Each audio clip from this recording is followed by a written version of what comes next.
What's going on, my good people? Mike Hidalgo here. Thank you for joining me on another FCP Euro DIY. Today we are working on a 2018 Volvo XC90.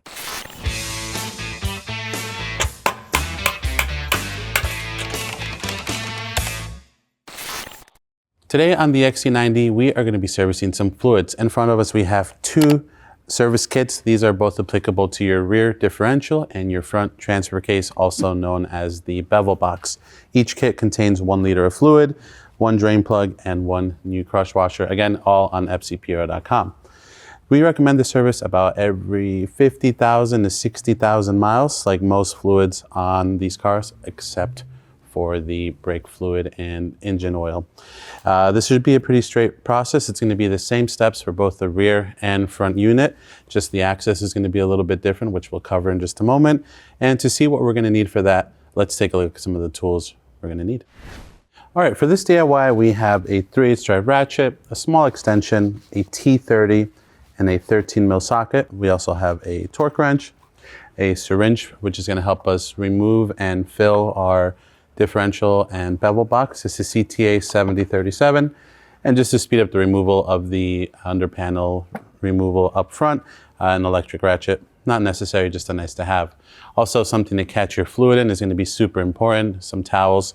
And depending on how you're working, it's very important to note that the car needs to be level at all times whenever you're servicing these cases. So if you're working on a lift, pretty straightforward, the car goes up evenly. If you're on the ground and you're going to jack up the vehicle, make sure you have enough jack stands to support the car on all 4 corners so that it's always level. And maybe some brake cleaner too if you have it. It's my favorite. Now with that, let's go ahead and get started. We're at the rear of the Volvo. We're going to be starting on the rear differential first. The rear differential drain plug is located directly at the back. It's important not to confuse it with anything from the hall deck system up front, which will be its own DIY. 13 millimeter nut, we're going to break that free. We have just enough room to get our 13 mil socket and ratchet in there. You can also use a wrench if you prefer. Once we break it free, we're going to get ready for fluid to start dripping, possibly, or at least as we start to pull the plug out. We're going to make sure that catch pan is positioned and ready to rock and roll. All right, you want to make sure that the old crush washer comes down with your drain plug. This one's off, and like you can see, nothing's coming out, which is fine. There's only 1 plug on these because Volvo calls these things, or say that these things are filled with lifetime fluid, which you and I know that's not true. Lifetime fluid is lifetime of the lease. After that, it's no longer their problem. We're going to use our syringe tool. We have the main hose attached to the little rubber adapter, and then the smaller one, and that's what we're going to feed in to suck out the fluid from the differential. You can see the fluid in this rig is still not too bad. It's still got a decent color to it. So the reality is with this type of casing, you're never going to get all of the fluid out. So as long as you stay up with the service intervals, doing it every 50,000 miles, for the most part, the majority of your fluid is going to be in really good shape, helping extend the life of your differential. So we got almost a syringe full's worth of fluid. We're going to push this out into our catch pan. Again, color of the fluid is still in really good shape, even though this is a 2018, 6 years later, and about 90,000 miles, I believe, 80 or 90,000 miles. So we're going to drain this. We're going to stick the straw back in, see if we can get anything else out. Again, our goal is not to lose the straw in the differential. So we're just going to get what we can and be happy with that.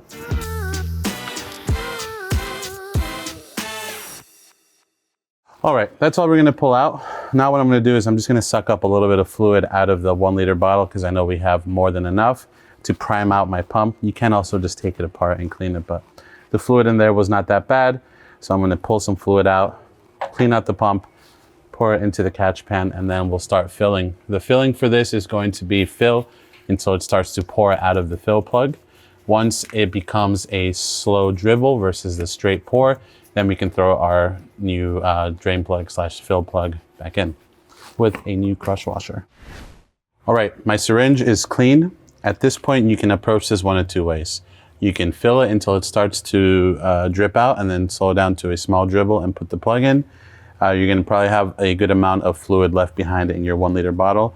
Or you can burn through that whole 1 liter bottle and just keep pumping fluid into it, hoping to force some of the older stuff out. And then again, let it come to a small dribble and then put the plug in. That's what we're going to do today. We have the fluid. There's really no point in saving an open bottle of gear oil fluid for the long run, at least not for another 50,000 miles, unless you want to save it for the front and try to squeeze one out of the two. We'll see how much we get out of the front one. But for us, we're just going to flush it out as much as we can by pumping in all new fluid. Again, making sure that we have enough for the last bit so that once it gets to a slow dribble, we'll throw it in our plug with our new crush washer.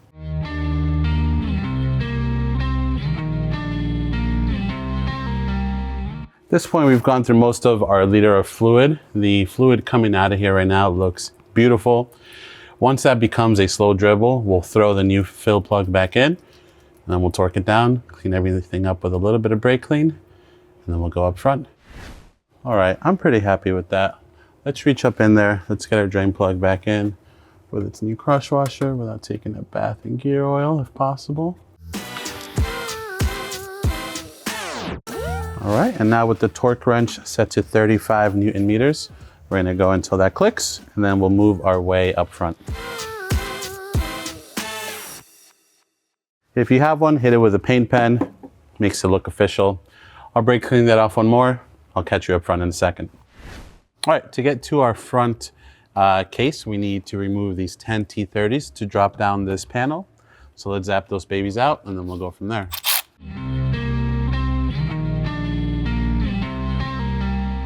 Then we'll take care of the clips. The clips you just squeeze together and it releases the liner, but these are a little crusty and that can stay with the belly pan. There we go. All right, let me set this baby to the side. In order to get to our drain plug and be able to torque it properly, we're gonna remove this portion of the charge pipe that goes to our turbo. We have a flathead screwdriver for our clamp here, so I apologize in addition for adding a flathead to the list. Hopefully you're watching all the way through before getting underneath the car. That'll be nice and loose, and then up top by the turbo, we have a quick connect clip. Unfortunately, it's facing towards the top, but I'm just gonna reach in there with my flathead and try to pry it open.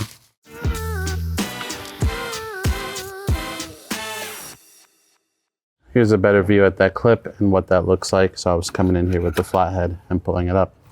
With that baby to the side, we have all the room in the world to get to our plug.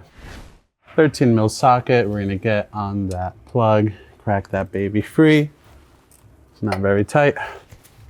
And then again, some fluid may come out, so just have your catch pan ready to rock and roll. A little bit of debris on the plug. So these have magnetic plugs from the factory. You can reuse the plug if you want to stick with the magnetic plug and just put the new crush washer on. But don't be alarmed if you see some material like this. It's pretty standard for a car that's almost at 100,000 miles. All right, we're gonna get our syringe tool ready and we'll start pulling out as much fluid as we can once more.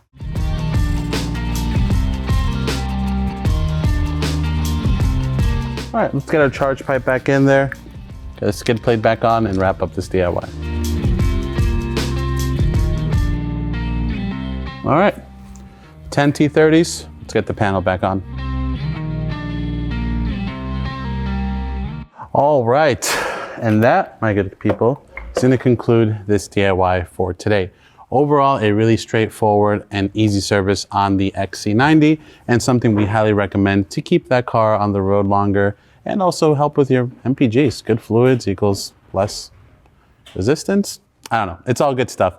If you learned something today or you liked this video, please be sure to give it a thumbs up. If you have any questions or comments on what we did today, leave those in the comment section below. And if you like this DIY and you'd like to see more like them, consider subscribing. We make new ones all the time. As always, thank you so much for watching. I'll catch you on the next one.